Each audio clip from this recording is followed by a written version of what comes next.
কাউকে ভালোবাসতে হলে এই তিনটা জিনিস দেখে কখনো ভালোবাসবেন না।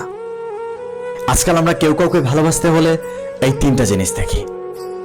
1 চেহারা, 2 যোগ্যতা, 3 টাকা। আমি কেন বলেছি জানেন এই তিনটা জিনিস দেখে কেন কাউকে ভালোবাসবেন না? এর কারণটা হলো, নাম্বার 1 চেহারা। আপনি চেহারা দেখে যাকে ভালোবাসছেন সেটাকে ভালোবাসা বলে না, সেটাকে একটা চাহিদা বলে।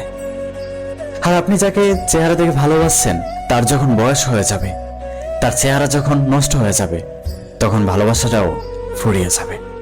নাম্বার 2 যোগ্যতা।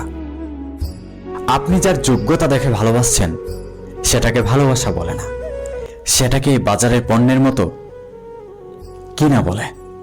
আপনি একজনকে যোগ্যতা দেখে ভালোবাসছেন, সেটাকে ভালোবাসা কখনো বলা যায় না, সেটাকে একটা পণ্য বলা যায়। আপনি একটা পণ্য দেখছেন, ভালো লাগছে, সেটাকে কিনছেন, নিচের বাড়িতে নিয়ে আসছেন। নাম্বার 3 টাকা। একটা কথা মনে রাখবেন, আপনি টাকা দিয়ে পৃথিবীর সব কিছু কিনতে পারবেন, যেমন দামি জামা, দামি গাড়ি, দামি স্বর্ণ, কিন্তু এই যে মনের শান্তিটা কখনো কিনতে পারবেন না। সুতরাং এই তিনটা জিনিস দেখে কাউকে ভালোবাসবেন না। আপনি যদি কাউকে ভালোবাসতে হয়, সবকিছুর পর ভালো করে দেখবেন তার মনটা কতটুকু ভালো।